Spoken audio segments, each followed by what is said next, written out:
La evolución de las terapias psicológicas muestra cómo ha cambiado nuestra forma de comprender y tratar el malestar emocional, de la modificación de conductas en una primera generación hasta el enfoque en los pensamientos en una segunda y la aceptación de este malestar en la tercera.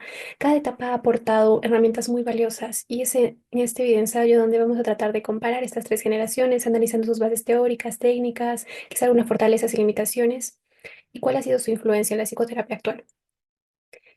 Estas terapias surgen al inicio con las terapias de primera generación, también llamadas conductuales. Estas terapias surgen en los años 50, 60 con base en lo que es el conductismo, que como sabemos es una corriente que sostiene que la conducta humana puede estudiarse en forma científica observando únicamente lo que es visible, ¿no? Es decir, el comportamiento observable. Fueron muy efectivas estas terapias en el tratamiento de fobias específicas, de neuresis, de tics, de adicciones y trastornos de conducta en niños y adolescentes.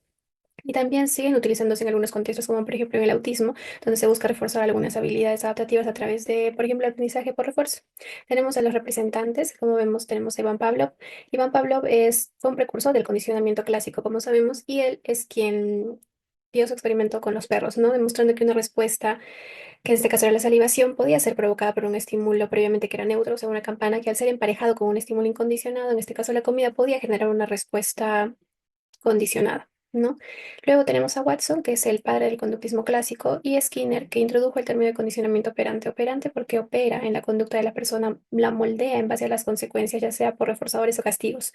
Entonces, como mencionaba Ruiz, el objetivo de estas terapias no era explorar la mente, sino enseñar nuevas formas de comportarse. En general, se buscaba modificar las conductas desadaptativas mediante técnicas de aprendizaje y reforzar conductas deseadas, así como eliminar o reducir conductas problemáticas a través de métodos como la extinción o el castigo, así como también desarrollar nuevas habilidades conductuales, ¿no? Por medio de quizá el moldeamiento o el entrenamiento.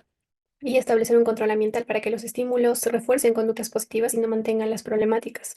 Se hablaba de algunos conceptos, como por ejemplo el refuerzo, que era cualquier consecuencia que podría incrementar la probabilidad de que se vuelva a generar la conducta que se desea, o el castigo, que al revés, ¿no? Reduce la probabilidad de que esta conducta se repita. Estos dos podían ser tanto positivos como negativos, y se habla también de una extinción, cuando una conducta deja de recibir reforzamiento, disminuye hasta que desaparece. Las técnicas principales aquí, como fueron el condicionamiento clásico, condicionamiento operante, donde la conducta se fortalece o debilita por las consecuencias, la desensibilización sistemática propuesta por Joseph Wolf, que era una exposición gradual ante un estímulo de miedo, ¿no? O sea, como que esto era exponer gradualmente al paciente al estímulo al que le tiene miedo y lo combinaba con relajación. El moldeamiento también, que se reforzaban pequeñas acciones poco a poco hasta generar la conducta que se deseaba o la conducta meta. Esta terapia de primera generación tuvo una alta eficacia en conductas específicas porque funcionaba muy bien en problemas como mencionamos, como fobias, en tics y conductas problemáticas, y era bastante objetiva y tenía una medición bastante clara porque permitía evaluar algunos resultados de forma muy concreta. Asimismo, tiene aplicación en múltiples contextos porque se adaptó tanto a educación, salud, rehabilitación, psicología infantil y laboral, por ejemplo. Sin embargo, tiene una desconexión del mundo interno porque no se consideran emociones ni pensamientos. Entonces, por eso mismo tenía poca eficacia en algunos trastornos complejos, como por ejemplo los problemas de depresión, ansiedad. No eran muy factibles con este tipo de terapia. Y se tenía una visión bastante mecanista de lo que era el ser humano porque se le consideraba nada más como algo que responde, ¿no? A un estímulo o respuesta nada más. Entonces, a pesar de sus limitaciones, la primera generación sentó las bases metodológicas para lo que continuaba. Y luego continuaban las terapias de segunda generación, también llamadas cognitivo-conductuales, ¿no? Estas surgen en las décadas de 1960, 1980 y marcan una revolución porque integran todo lo que ya se había descubierto con las terapias de primera generación y le agrega la psicología cognitiva, ¿no? Entonces, el foco ya no estaba solamente en la conducta observable, sino también en los procesos mentales, como el pensamiento, las creencias, los esquemas.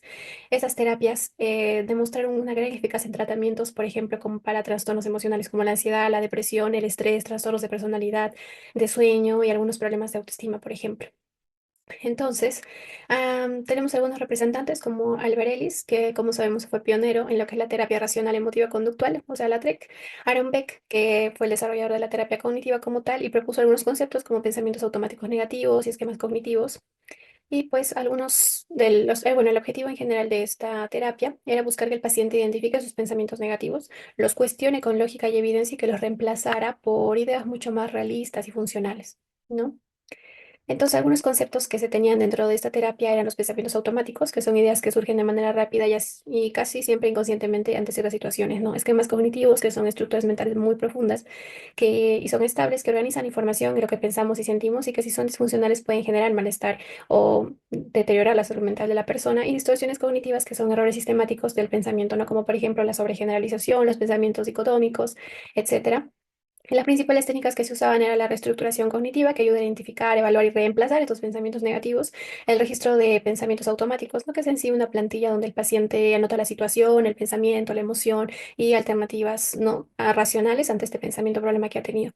La técnica ABC de la TREC, donde se trabajan las creencias disfuncionales o irracionales, y la exposición, que en realidad es una técnica conductual que sigue vigente y que se usaba para enfrentar gradualmente algunos estímulos temidos.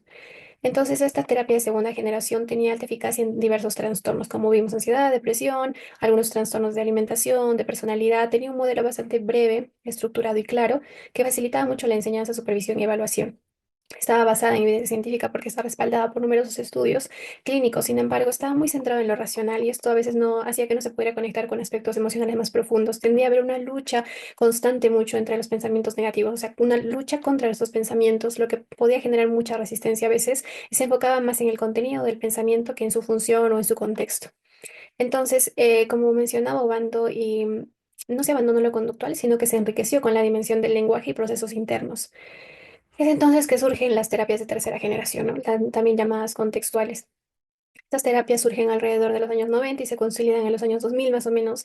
Y a diferencia de los de segunda generación, estas terapias ya no buscaban cambiar el contenido del pensamiento, sino que buscaban cambiar la forma en que las personas se relacionaban con ellos. O sea, se buscaba que ellos aceptaran estos pensamientos.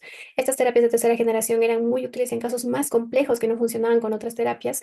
Por ejemplo, en trastornos de personalidad ya más fuertes, en traumas, en depresión que era ya resistente, en ansiedad crónica, en dolor persistente, en algunos problemas existenciales. Entonces, se buscaba en sí promover la aceptación del malestar emocional en lugar de luchar con él o ir contra él como se veía en las terapias de segunda generación. También desarrollar flexibilidad psicológica, es decir, la capacidad de adaptarse a las circunstancias internas y externas, pero sin perder de vista lo que es realmente importante. También fortalecer el compromiso con los valores personales, guiando al paciente a la acción hacia una vida con más sentido. Cambiar la relación con los pensamientos y emociones en vez de intentar eliminarlos, modificarlos directamente y también mejorar la calidad de vida, ¿no? En general. Algunas terapias representativas de esta terapia en sí son la terapia de aceptación y compromiso, por ejemplo, la psicoterapia analítica funcional, la terapia dialéctica conductual y la terapia cognitiva basada en mindfulness, ¿no? Algunos conceptos principales de los que se hablaba aquí, pues eran por ejemplo, lo que son las conductas clínicamente relevantes, ¿no? Que se hablaba en la FAB, que son patrones problemáticos que el paciente expresa durante la sesión y que se trabajan directamente con el vínculo terapéutico. También la flexibilidad psicológica, que se refiere a la capacidad de aceptar pensamientos y emociones difíciles, mantenerse en el presente y actuar en función a los propios valores, por ejemplo. La aceptación y cambio también, que consiste en validar emocionalmente al paciente, ¿no? Mientras que éste empieza a cambiar conductas desadaptativas. Y también la atención plena al momento presente, que obviamente se enfoca nada más en observar pensamientos y emociones sin juzgar y viviendo en el aquí y ahora. Algunas técnicas que son como las más principales, por así decirlo, la terapia de aceptación y compromiso, su técnica más resaltante es la difusión cognitiva, que consiste en ayudar al paciente a separar los pensamientos negativos sin intentar cambiarlos ni evitarlos. Dentro de la terapia analítica funcional tenemos la técnica de refuerzo natural en la sesión, es decir, que consiste en observar en vivo las conductas problemáticas del paciente durante la sesión y reforzar las conductas más funcionales en el momento. La terapia dialéctica conductual tiene una de las técnicas más resaltantes dentro de ellas a la tolerancia al malestar, es que consiste en enseñar la habilidad para soportar algunas emociones, ¿no? Que pueden ser a veces muy intensas y sin actuar impulsivamente. Por ejemplo, la terapia cognitiva basada en mindfulness, una de sus técnicas es la meditación de atención plena, ¿no? Que consiste en entrenar la conciencia para que la persona esté dentro del momento presente sin juzgar sus propios pensamientos. Algunas de las fortalezas de este tipo de terapia es que estaba enfocada en la experiencia vivida, no solo en el pensamiento racional.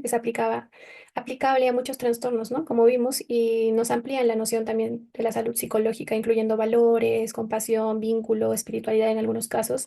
Las limitaciones es que requieren mayor formación profesional, porque uno tiene que estar muy especializado para poder brindar este tipo de terapias. No siempre son fácilmente cuantificables y algunas no tienen tanta evidencia científica como, por ejemplo, las cognitivo-conductuales. A continuación vemos un cuadro comparativo donde vemos diferencias y similitudes entre estas tres generaciones.